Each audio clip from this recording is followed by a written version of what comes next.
Lord be with you, and a warm welcome to you from all of us here at Powerscourt with Kilbride.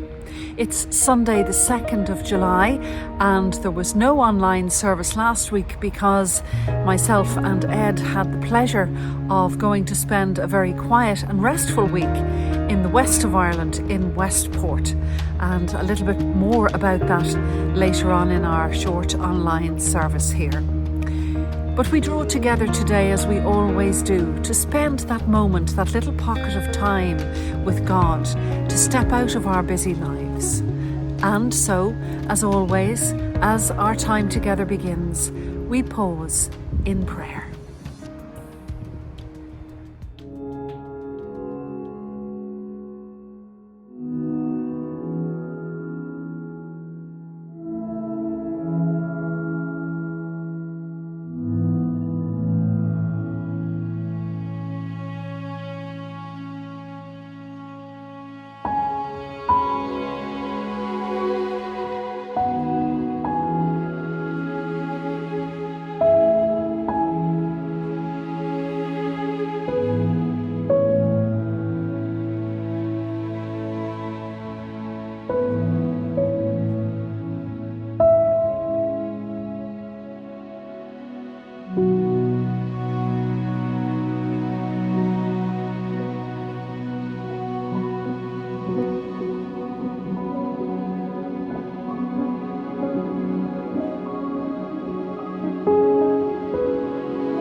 I lift up my eyes to the hills.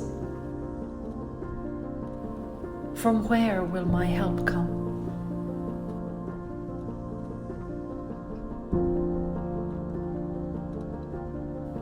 My help comes from the Lord who made heaven and earth.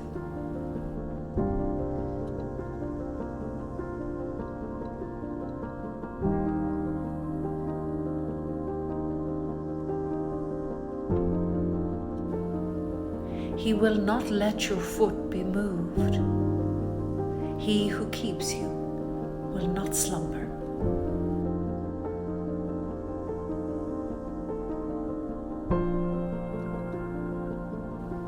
He who keeps Israel will neither slumber nor sleep.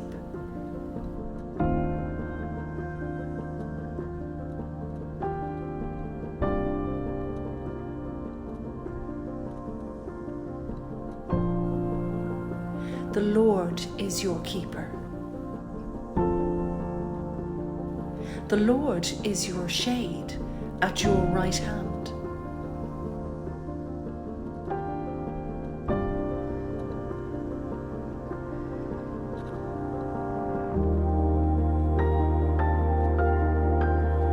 The sun shall not strike you by day, nor the moon by night.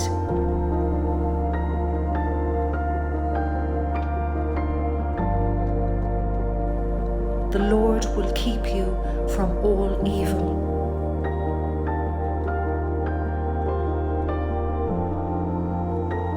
He will keep your life.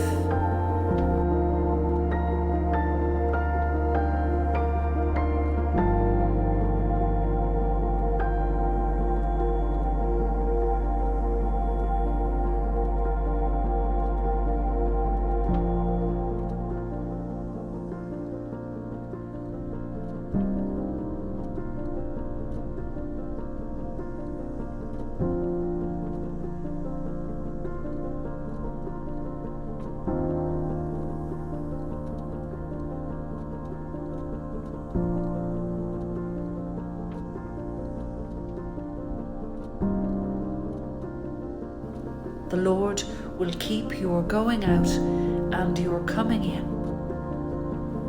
from this time on and forevermore.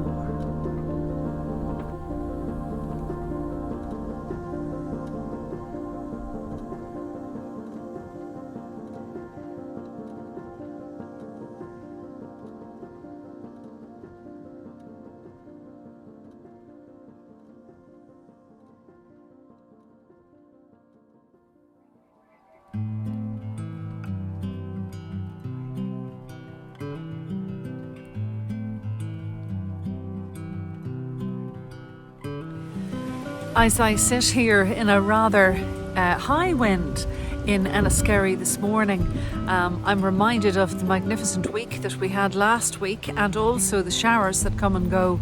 But there was never a more unique opportunity to see weather at its very best, and almost, could we say, 4 seasons in one day, than to sit and be afforded the time to sit on the west coast of Ireland in a place where the land meets the sea.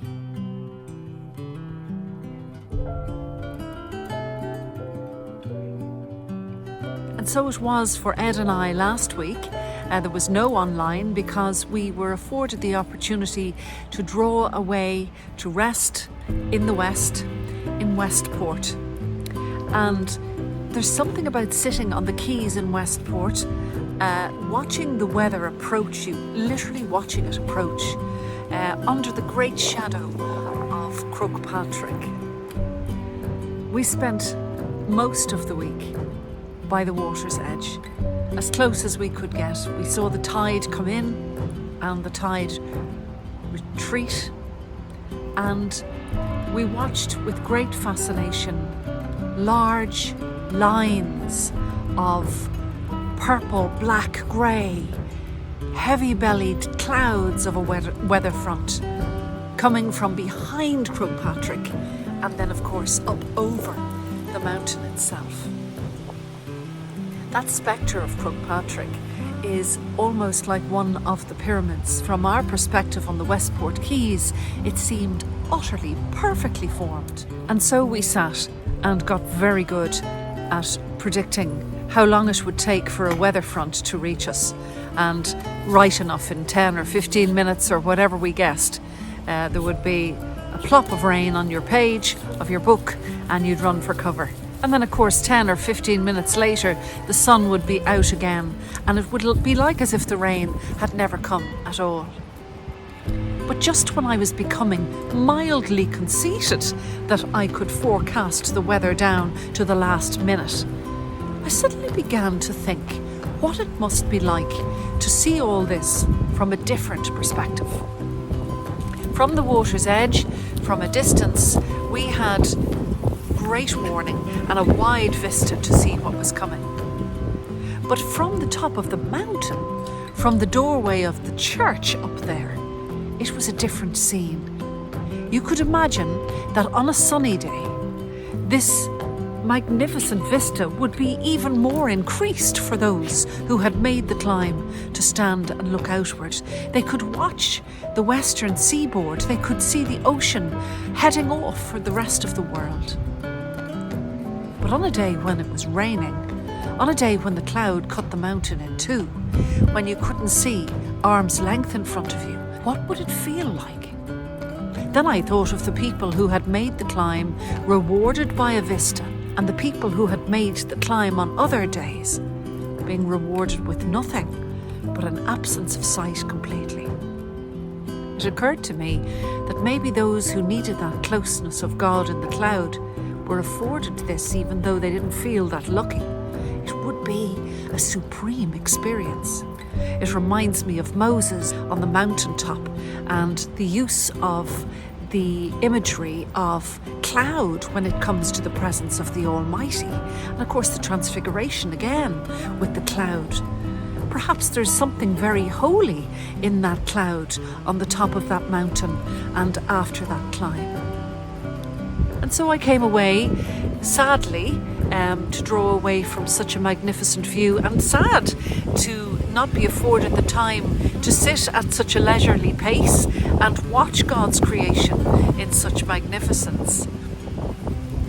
But I came away thinking of the different parts of our lives, I suppose, and the different climbs that we feel that we have to make, and the climbs that will afford us, after all the hard work is done, a much clearer view and a much better idea of what falls away in front of us. And the other holy times, when actually we make the climb to find that we are surrounded in a density that obscures our vision, and we're not quite sure what falls away from us and down.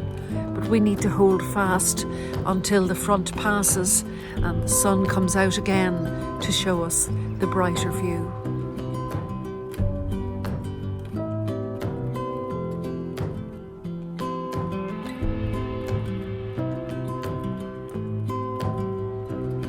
Through all of this, it would be nice to think that God stands on that distant shoreline, not distant from us at all, but that he has this holistic view of the weather fronts that are coming within our lives, and that in 1 second, one drop of rain, he will be with us in every single one of them and will not leave us. It's a nice thought.